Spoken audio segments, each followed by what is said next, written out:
Charlotte is the character from Sex and the City.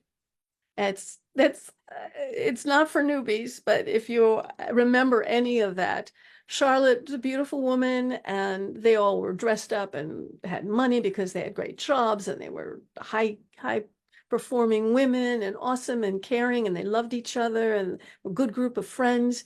And Charlotte just couldn't get one man ever. They just kept dumping her. It was terrible. All of a sudden, this man shows up that's like a foot shorter than her, not handsome, but very smart, very emotionally aware, very emotionally intelligent, and very sure of what he felt and what he was. And he was a phenomenal partner. She had to choose whether or not she was going to allow this not handsome, too short man to be her partner when he didn't look right to all the people in her world, which were well-to-do people, or whether she was going to take a shot at actually having a relationship that meant something for her. And she took the shot. She took the shot and was with him and wanted to be with him. She, I think, changed her religion to be with him, something I probably, wouldn't recommend unless that felt good to you. But just for a man, for a connection, no, we don't want to do that. But if it goes like, oh, this got me want to be, thank you, I'll be there. And then at one point he said to her, no, I'm dumping you. And why? Because she made it very clear on a subconscious level that she felt she was settling for him and that he needed to be aware that he wasn't good enough for her, but that she was doing him a favor by being with him. On some level, she was communicating that to him, even though she was with him and having sex with him and being his, he felt that this man was astute. And she went, oh, and she had to deal with the fact of being dumped by a man who wasn't good enough for her. And so Charlotte went through all of this. And of course, they recovered because this was a high level communication. So, are you Charlotte? Are you feeling that guys aren't going to be good enough for you?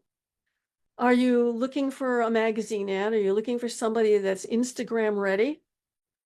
Or are you, pushing those guys away and looking for something more superficial? I know so many women. One of my best friends when I was in sorority long ago, married a incredibly handsome man, and he turned out to be a clinical narcissist. It caused her so much grief.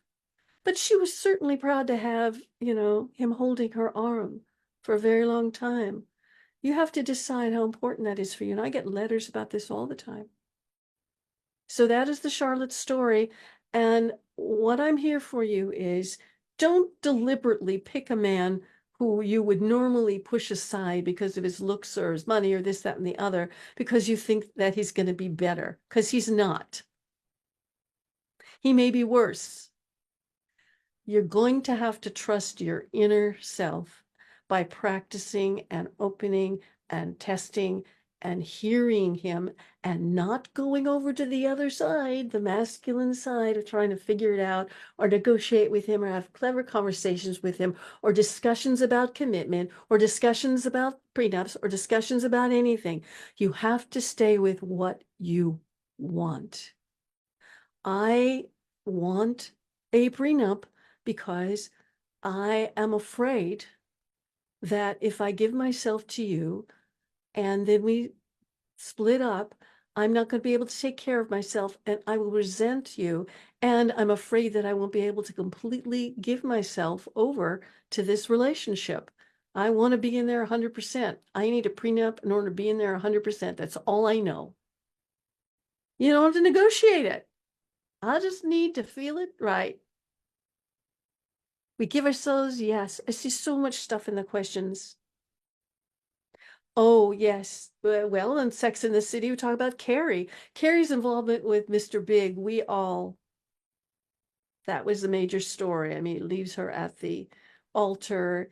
It's nothing that he doesn't care. It's just that he's not the man that you can count on when you need something. A man who leaves you in the dust because of his fears is, for me, not someone you would ever trust. And this was just moviness that she began to trust him. On the other hand, her friend, I know Cynthia Nixon played the part, her husband cheated on her, but she was able to get past that, the character, because she realized that she had been pushing him away. And he was an idiot and didn't know how to say anything, so he cheated on her instead. So she had to decide whether in her makeup she could forgive that as they both grow together. And because they had a child, she felt that it was okay. 99% of women, including me, would never, ever be able to trust a man again who made a decision that was so hurtful to me without speaking first. I would just say communication is not their strong point, and it wouldn't work for me. But it could be done by a lot of people. The big one that was the problem for me with Carrie that sticks with me forever was her relationship with Baryshnikov, where she went with him to France and she just sat in the hotel room and waited for him to tell her what he wanted her to do. And this was our self-empowered woman being completely disempowered. She didn't show up to a meeting of women who wanted her to meet. She had a luncheon set up for her. She just waited because he said, I need you there. That was the relationship. That was not where I want you to be. Mr. Big was confusing. You may not know. So marry him. Marry him. You can always divorce him. Don't try to be perfect. There's no such thing. This life is messy everywhere.